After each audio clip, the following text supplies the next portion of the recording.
최강욱 의원이 어제 보니까 그 비유를 그렇게 들더라고요. 만약에 국방부 장관이 공군 참모총장한테 뭘 지시를 했는데 그 네. 말을 안 들으면 그게 뭐냐, 말이 안 된다 이런 얘기를 했고. 그 정상 기자 어때요? 지난 강정구 교수 때는 그때 법무부 장관이 수사 지휘권 해가지고 불구속 수사 지휘를 했더니 네. 당시에 검찰총장이 이제 사표를 냈다는 건데 이번에는 어때요, 윤석열 총장은? 맞습니다. 뭐 그때는 이제 김종빈 총장이 사표를 냈는데 이번에 윤석열 총장이 사표를 낼 것이냐, 뭐 이 부분에 대해서는 가능성이 최일구의 허리케인 라디오.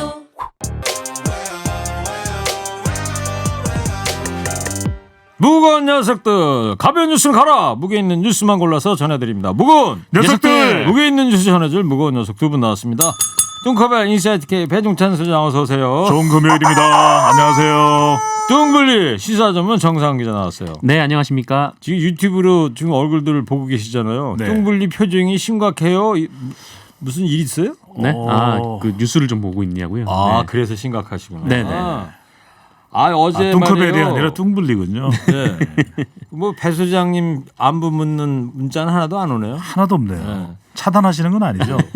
어제 기사 보다가 강원도 홍천에 평균 체중의 2배인 1.3톤짜리 어. 슈퍼 한우가 탄생했대요. 와, 무거운 녀석이네. 무거운 녀석이죠. 어. 두 분 합쳐봐야 한 0.2톤밖에 안 되잖아요. 뭐 그렇죠. 얘가 17년 4월생인데 네. 1.3톤이래잖아요. 17년생인데 벌써. 네. 네. 두 분 분발 좀 해주세요. 예. 알겠어요? 다시 태어나면 이제 그 황소로 태어나야 되겠네요. 뭐를 먹어야 그만큼 우리 무협당의 상징 동물로 하시죠. 그럴까요? 네. 그거 괜찮은 아이디어인데요. 1.3톤. 우리 사실 저 무겁당에 무슨 뭐 깃발이나 그런 것도 없는데 일단 그러니까요. 상징 동물로 황소를 한우를 네. 한번 해보는 걸로 하자고요. 자, 청취자 여러분 코너 끝에 방송만 잘 듣고 계시면 금세 맞힐 수 있는 무게 있는 퀴즈 드릴게요. 지금부터 무거운 두 분이 전해줄 무거운 뉴스 잘 들어보시기 바랍니다. 문재인 대통령이 어제 김현미 국토교통부 장관을 이제 청와대로 부르지 않았어요? 네, 그 어제 이 김현미 장관을 청와대로 불러드렸는데 이 자리에서 문재인 대통령은 크게 두 가지 지시사항을 내렸습니다. 일단 첫 번째는 이 아파트 공급을 늘리라라는 지시였는데 이 발굴을 해서라도 뭐 추가로 공급을 늘려라 뭐 이런 말까지 했었고 네. 이 3기 신도시 청약 물량도 이 늘리는 방법을 검토하라 이렇게 지시를 했습니다. 그래서 뭐 4기 신도시가 검토되고 있다는 거 아닙니까? 네네 뭐 그런 얘기도 나오고 있고 이 두 번째는 이 투기성 매입을 규제하라는 국민적 공감대가 높다라면서 이 다주택자에 대한 부담을 늘리라 이렇게 지시를 했습니다. 이거 정말 중요한 건데요. 이 종합부동산세. 중요합니까? 굉장히 종합부동산세? 중요합니다. 종부세죠. 종부세. 종부세 줄여서 종부세인데 밑줄 치고요? 네, 네. 밑줄도 치고 이제 별표도 쳐야 되죠. 네.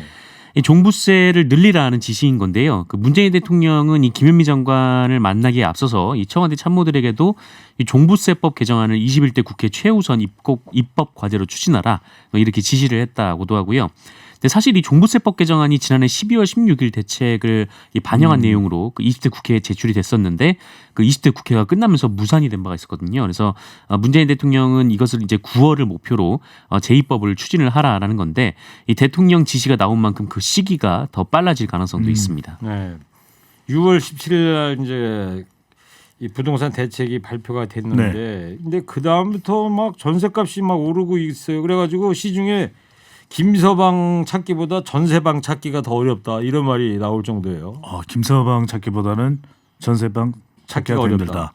전세 아니면 월세 뭐 그것도 생각나네요. 그렇죠. 그런 거기죠. 네.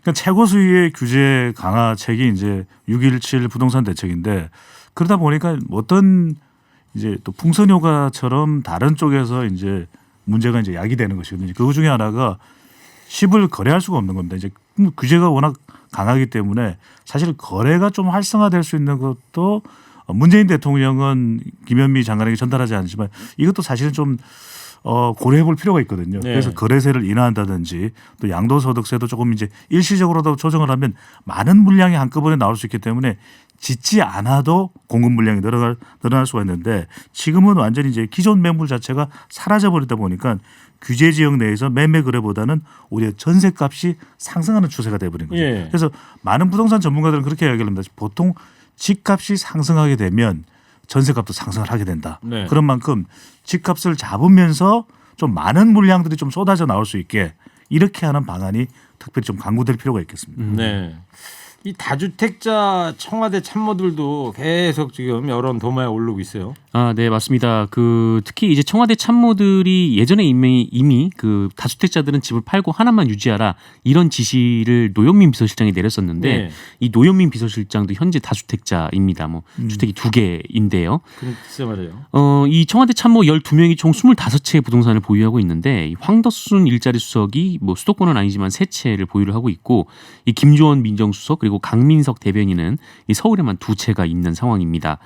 어제 특히 이제 노영민 비서실장이 가장 좀 논란이 됐었는데 그 비판이 거세지자 노영민 실장이 집을 팔겠다라고 했거든요. 근데 이 처음에는 이제 반포의 집을 팔겠다, 그러니까 서울 반포의 집을 팔겠다 이렇게 알려지면서 이제 기자들 사이에서는 뭐 이제 전부 그 청와대가 강한 신호를 줬다 이렇게 좀 해석을 했었는데 다시 정정이 돼서 청주의 아파트를 네. 팔겠다라고 나선 겁니다. 근데 이 반포 아파트가 이 노영민 실장이 한 2억 8천만 원 정도에 사서 현재는 이제 10억 원이 넘는 정도로 많이 올랐다라고 하고 이 청주 아파트는 2억에 샀는데 거의 뭐 그대로 유지를 하고 있다라고 하더라고요. 그래서 이 노영민 실장도 뭐 이른바 이제 부동산을 하는 사람들이 얘기하는 똘똘한 한 채. 네, 이 똘똘한 채를 갖는 거 아니냐 네. 이런 얘기가 나오고 있습니다. 그래서 네. 비난 여론이 상당히 빗발쳤습니다. 그래요. 최근에 이 대통령 국정수행도 그렇고 정당의 지지율도 상당히 부동산 대책의 영향을 받고 있는 현상으로 나타나고 그렇죠. 있습니다. 대통령 지지율이나 더불어민주당 지지율도 많이 좀 하락이 되지 않았어요? 네, 그렇습니다. 대통령 지지율도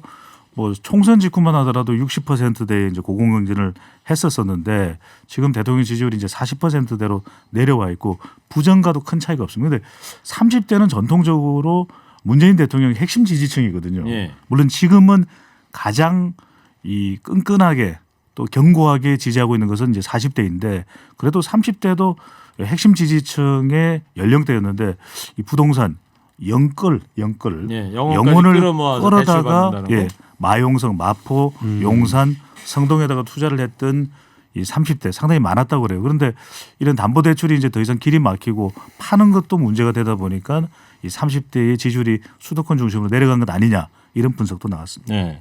근데 사실 국회의원들도 이 다주택자가 많이 있다면서요? 많아요. 뭐 수백억 원대의 부동산 자산가도 있는 것으로 이제 경실련 자료에 따르면 나타났는데 청와대 인사들도 비판을 받고 있지만 국회의원도 예외가 아니에요. 예. 이게 더불어민주당, 미래통합당 다 똑같이 공통적인 현상인데 경실련 자료에 따르면 경제정의실천연합이죠. 이 지역구 국회의원을 포함해서 국회의원 이 30%가 다주택자다 이렇게 나타났습니다. 네. 수백억 원대의 이 부동산 부자도 있는 상황인데 문제는 뭐냐면 이런 국회의원들의 경우에는 우리가 약간 이해해 줄 만한 부분은 수도권이 아닌 국회의원의 경우에는 지역구의 한 채, 또 서울에 이제 한 채 이런 경우는 뭐 좀 이해해 줄 수 있는 부분인데 네. 필요 이상으로 고가의 부동산 또 이것보다도 두 채보다도 더 많은 부동산을 가지고 있는 의원들도 있어서 상당히 빈축을 사고 있습니다. 그래요. 이제 집이라는 게 상당히 의식주가 중요한 거 아닙니까? 우리 네. 인간 삶에 있어서. 에브럼 메슬러의 그 인간 욕구 5단계 이론 아시죠? 하이어라키 오브 니즈. 제일 기본적인 1단계 욕구가 이제 생리적인 욕구. 먹고 자고 숨쉬고. 그러면 집이 있어야 될 거 아니에요. 그렇죠. 이 1단계가 충족돼야 2단계 뭐 안전 욕구 더 올라가서 뭐 자아 실현 욕구 여기까지 가야 되는 건데 가장 밑에 있는 네. 이 집이 불안정하니까 우리 삶이 이렇게 행복하지가 않은 것 같다는 생각이 들고요. 예. 뭐 요즘 뭐 어딜 가나 뭐 다 집 얘기예요. 집 얘기밖에 네. 없습니다. 식당에서도 옆자리에 계신 분들 네. 보면 집 얘기 또 재테크 이야기하면 대부분 또 실패담들 많이 하시고. 그렇죠. 예. 그리고 이제 우리가 이 관련된 조사를 하더라도 우리 국민들이 가장 많은 관심 있는 재테크 수단이 땅이에요. 그렇죠. 이것도 문제입니다. 왜냐하면 주식이 최근 들어서 뭐 동학 개미 운동 이 투자가 불을 품고 있지만 그럼에도 불구하고 아주 최근까지도 사실 주식 투자 뭐 조금 최근에 이제 살아나기는 했지만 이 코로나19 국면에서 전부 다 집 사는 것밖에 이야기 안 하거든요. 그러다 보니까 관련된 TV 프로그램도 집과 관련된 프로그램이 대폭 늘어났습니다. 인기도 시청률도 높아지고 있기 때문에. 그런데 집은 사는 것이 아니라 사는 곳 아니겠습니까? 네네. 자기가 여러 채 가지고 있으면 정말 필요한 사람이 못 가진다는 것도 반드시 유념해야죠. 멋있었어요. 멘트 네, 비타민입니다. 네. 오늘 좀 준비 많이 했습니다. 네. 자 청취자들께서 지금 무겁당의 마스코트로 무겁소 확정. 좋습니다. 무겁소. 네. 이름 괜찮은데요. 역시 집단지성입니다. 무겁소. 무겁소. 네. 아, 무겁당의 좋습니다. 마스코트 이름이 무겁소. 무겁소. 뚱커벨 밥사위원장도 힘내세요. 늘 응원하고 있어요. 네. 와 뚱커벨 응원 문자도 한 통 왔네. 이제 밥사위원장이 공식화됐어요. 네, 사실 제가 좀 오늘 코너 초반에 좀 심각했던 이유가 유튜브에서도 의견이 들어왔는데 네. 밥을 안 먹어가지고요. 점심을 안 먹었어요? 점심을 건너뛰었더니 그러면 심각해지네요. 밥사위원장 박탈하고 저 정상근 기자 보고 밥사위원장 시켜야 되겠네. 아니, 네, 밥만 사시면 되죠. 자 검찰 얘기 좀 해볼게요. 추미애 장관 지휘권 발동과 관련해서 오늘 아침부터 검사장 회의가 열리고 있지 않습니까? 네, 지금 계속 그 뭐 새로운 검사장 이야기 들어오고 회의가 있어요? 네, 열리고 있는데 뭐 오늘 뭐 특별히 어떤 결정을 내리는 자리가 아니기 때문에 그냥 이 검사장 한 명 한 명의 의견을 듣고 뭐 수렴하는 그런 자리로 알려져 있습니다. 그래서 이미 지금 오전 10시부터 이 전국 고검장급 검사들과 한 차례 회의를 이미 진행을 했고요. 네. 그리고 2시부터는 이 수도권 소재 지검장들하고 회의를 하고 있는데 네. 이 자리가 정말 관심을 모았던 것이 그 윤석열 총장하고 지금 대립각을 세우고 있는 이성윤 서울중앙지검장도 참석 대상이기 때문입니다. 예. 그런데 이 서울중앙지검에서는 대검에서 이 수사를 맡은 곳은 참석하지 않아도 된다. 뭐 이런 연락이 와서 그 이성윤 지검장은 회의에 참석하지 않을 예정이다 이렇게 밝혔고요. 네. 그리고 수도권 지검장 회의를 마치면 그 오후 4시부터는 이 수도권 이외의 다른 지역 지검장들하고 또 회의를 갖게 됩니다. 네. 그 검사장 회의를 통해서 윤석열 총장이 이의 제기권을 행사할까요? 두 가지 분석이 나옵니다. 지금 이미 전국 검사장 회의를 소집했다는 것만으로도 이 추미애 법무부 장관의 수사 지휘권에 대한 상징적인 이의 제기다 이런 이야기가 나오고 있는데 사실 공식적으로 이의 제기를 하긴 좀 어려워 보입니다. 네. 왜냐하면 이미 이것으로도 상징적 의미는 전달이 됐고 추미애 장관의 수사 지휘권이 2005년에 천정배 장관의 동국대 강정구 교수의 관련한 수사 지휘권 발동 이후에 15년 만이거든요. 그러니까 이것 자체가 상당히는 예외적인 그러니까 법무부 장관이 그럴 수는 있지만 그렇게 하지 않는 것이 일반적이었는데 네. 이제 추미애 장관의 경우에는 검언 유착이죠. 바로 한동훈 검사장이 워낙 이 윤석열 총장의 측근으로 알려져 있기 때문에 여기에 전문 자문 단 이런 것들을 운용해서 수사에 영향 줘서는 안 된다. 독립적으로 수사하고 결과만 윤 총장에게 보고하라. 이게 이제 수사지휘권의 내용이기 때문에 이 제기권을 뭐 의견 수렴하고 난 이후에 추 장관의 수사지휘권 나 반발합니다. 이렇게 한다는 건 더 네. 격돌이 심화되거든요. 얼마 전에 그렇겠죠.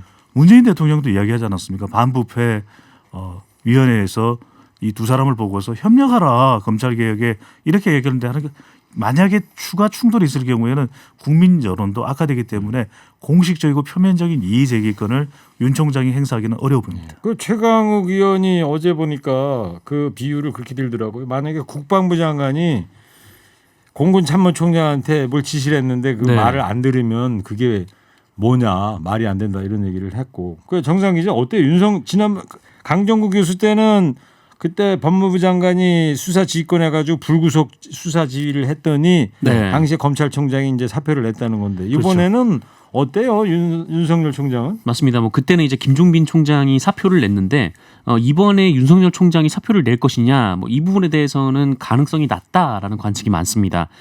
왜냐하면 일단 그 언론 보도에 따르면 그 윤석열 총장이 그 자신의 측근에게 뭐 누구 좋으라고 사표를 내냐 뭐 이런 식으로 얘기를 했다라는 거예요. 네. 그래서 윤석열 총장이 뭐 추미애 장관의 수사지휘권에 대해서는 뭐 부당한 지위라고 생각을 하고 있지만 뭐 그렇다고 해서 여기서 이제 물러나는 좀 그런 모양새는 갖추지 않을 것이다 이런 분석이 좀 많습니다. 네. 윤석열 검찰총장이 최근에 진행된 차기 대권 여론조사에서 3등을 했잖아요. 네, 그렇습니다. 그렇죠. 예. 그 김종인 미래통합당 비대위원장이 얼마 전에 이런 얘기했잖아요. 밖에서 꿈틀꿈틀거리는 사람도 있는 걸로 안다. 네. 당 밖에 이제 꿈틀이다. 그런데 오늘 어디 보니까 그 꿈틀이가 윤석열 총장하고 김동연 전 부총리가 아니겠느냐. 뭐 네. 이런 추측 기사도 나오긴 했는데. 백종원 대표까지 거론했었죠. 그런데 그랬었죠? 이게 이 꿈틀거리는 사람이 누가 출마한다기보다는 좀 당내에 그동안 거론돼 왔던 후보들에 대한 자극이 아닌가 네. 이렇게 또 분석을 할 수가 있겠습니다. 근데 뭐 다만 이제 김종인 위원장이 윤석열 총장에 대해서는 뭐 검찰총장이 무슨 대선 후보냐 뭐 이렇게 좀 일축을 하긴 했었습니다. 예. 뭐 배종찬 소장님이나 정상 기자, 뭐 김정인 위원장한테 전화하거나 그런 건 있었어요? 저는 전화는 못 받았는데 네. 제가 계속 꿈틀거리고 있거든요. 오, 혼자서요? 네네. 요즘 아무도 안 알아주는데. 뱃살이 약간 빠져나가는. 저는 무거워서 꿈틀대지도 못합니다. 네. 자, 하나만 더 할게요. 근데 이 와중에 박상기 전 법무장관이 말이에요. 윤석열 총장이 조국 장관 낙마를 목표로 수사를 시작했다 이렇게 밝혔어요? 지난해죠. 그래서 이제 조국 전 장관과 또 검찰과의 상당히 또 충돌이 있었지 않습니까? 그 당시에 이제 박상기 전 법무부 장관 연세대 법대 교수인데 윤석열 총장이 조국 장관 낙마를 목표로 수사를 시작했다. 이렇게 이제 발언을 했는데 이것에 대해서 대검찰청은 사실과 다르다. 선처 부탁이 있어서 원칙대로 수사하겠다고 우리는 답했다. 예, 이렇게 이야기했습니다. 네. 알겠습니다. 자, 이제 방송만 잘 듣고 계셨으면 금세 맞힐 수 있는 무게 있는 퀴즈 드릴게요. 문재인 대통령이 투기성 다주택자를 겨냥해서 이것 강화 법안을 21대 국회 최우선 입법과제로 처리하라고 지시했죠. 부동산을 종합적으로 합산해 과세하는 세금. 이게 뭔 세금일까요? 뚱커벨 힌트 주세요. 정상훈 기자, 우리가 이 무급소 상징까지도 결정이 된 만큼 네네. 오늘 좀 종합적으로 힌트를 드려야 되지 않겠어요? 종합적으로요. 네, 부동산이고 종합적이다. 네, 어떻게 인사를 드려야 되나요? 뭐 종합적으로 부동산에 세금을 매긴다 뭐 그런 두 분 말이에요. 네. 분발하세요. 진부해 이제. 예? 네. 연구 좀 해서 들어오세요. 일단 무겁소를 좀 만나고 와야 될 것 연구 같습니다. 안 하면 그냥 연구가 됐겠습니다. 자, 청취자 여러분 다 아시죠? 정답 보내주십시오. 50원 유료 문자 샵 연구일 TBS 앱 열려 있습니다. 두 분 상품 소개해 주세요. 층간소음 괜찮아요? 발음 자신 있게 하세요. 층간소음 해결사. 절대 청간 그렇게 안 나옵니다. 네. 자, 지금까지 오늘 무게 있는 뉴스들 무거운 녀석들이 전해드렸습니다. 인사이트 K 배종찬 소장, 시사 전문 정상훈 기자였습니다. 두 분 감사합니다. 무거운 녀석들. 일부 행기의 이야기를 더 듣고 싶다면